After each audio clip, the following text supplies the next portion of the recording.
भाड़ में गया उसका सीए। उससे बात करके मुझे बता, वरना मजबूरन अम्मी को बताना ही पड़ेगा। ये कह के वो कमरे में चली गई। उनके बेटे की रोने की आवाज़ आ रही थी। ये मैंने क्या कर दिया? मैं अपने आप को कोसने लगी। मुझे जासिम से बात करनी चाहिए। मैं उसका नंबर डायल करने लगी। तुम वहाँ पे क्या कर रही हो? अम्मी की आवाज़ मेरे कानों में पड़ी तो मेरा जिस्म फिर से कांपने लगा।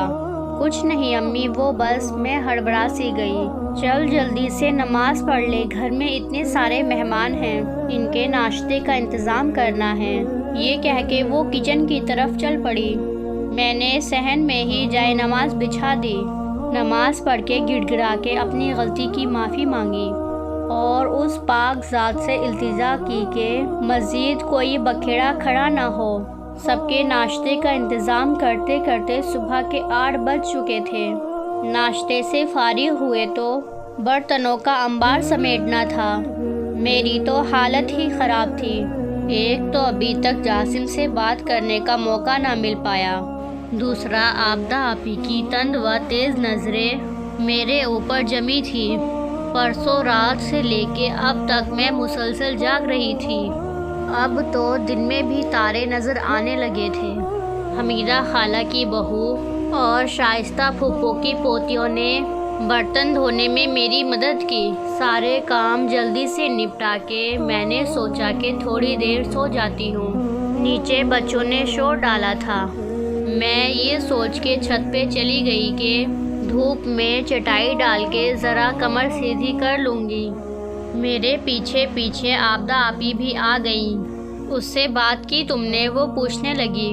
अभी बात नहीं हो पाई। क्यों? इस वक्त वो कॉलेज में होता है। वापस आएगा तो मैं उससे तफसील से बात कर लूँगी। मैंने उन्हें समझाया, देख झूठी, अगर ऐसा वैसा कुछ है तो मुझे बता दे।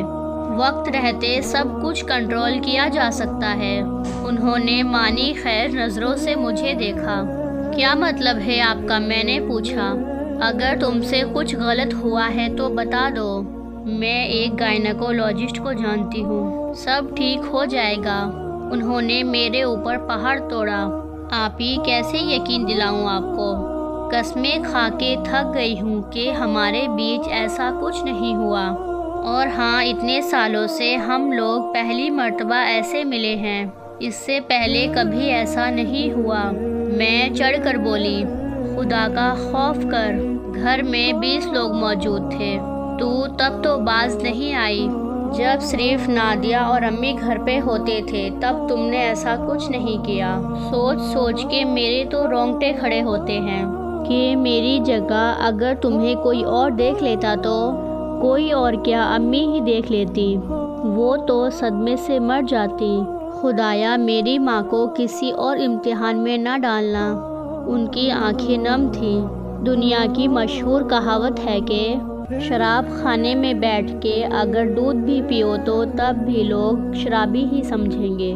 मेरी हालत भी बिल्कुल वैसी थी। मैं चटाई पे लेट गई और चेहरा दुपट्टे से ढक लिया। शाम तक मुझे जवाब चाहिए। उससे बात करो और मुझे बताओ, वरना मैं खुद जाके उसकी माँ से बात करूँगी। ये कह के वो चली गई। मैं लम्हे भर लेटी, फिर उठ बैठी। ऐसी बातें सुनने के बाद सुकून कहाँ आना था। मैंने मोबाइल फ़ोन निकाला और जासिम को मैसेज किया, कहाँ हो? दोस्त के साथ हूँ। उसने फ़ौरन रिप्लाई किया, मुझे ज़रूरी बात करनी है, फ्री होके कॉल करो। खैरियत? कॉल पे बताती हूँ। Okay, love you, bye bye. मैं फिर से लेट गई। पता नहीं कब आँख लगी। बच्चे खेलते खेलते ऊपर आ गए थे। उनके शोर पे मेरी आँख खुली। मोबाइल देखा तो 40 मिनट गुजर चुके थे। जासिम का कोई मैसेज या कॉल नहीं आई। मैंने उसे मैसेज किया, फ्री नहीं हुए अभी? जवाब में उसने कॉल की, hello sweetheart. Hello Jasim, हाँ बोलो।